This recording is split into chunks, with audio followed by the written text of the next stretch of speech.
ल मुखमा रगत पनि आएछ अरे ल आज मिति 2083 साल वैशाख 5 गतेको दिन हाम्रो लघु उद्यमी कृषि सहकारी संस्थाको तर्फबाट हामीले किला काँटी पशुले केही खाएको छ कि भनेर चेक जाँचको क्रममा अस्ति चेक गरेका थियौँ। आज निकाल्दैछौँ। यो इलामको चुलाचुली हो नि इलामको चुलाचुली 6 मा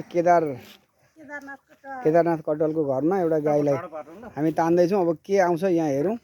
आयो भने यहाँलाई देखाउँछौँ। अब आएन भने पनि हामीले कोसिस गरेका छौँ। ल हेर्नुहोस् त यहाँ त्यो मुखारी खोलिदिनु त भाइ, मुखारी खोलिदिनु बिचरालाई। ल यहाँ हेर्नुहोस् त के छ।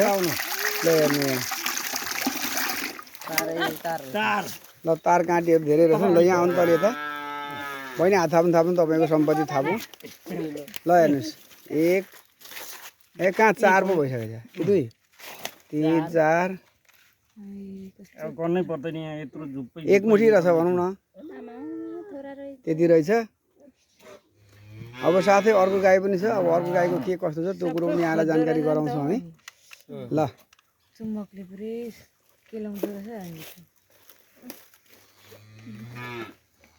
हेर्नुहोस् है यहाँ काँटी किला यति खाले। ल हेर्नु त मसिना तार काँटी कति रहेछन्। ल धन्यवाद।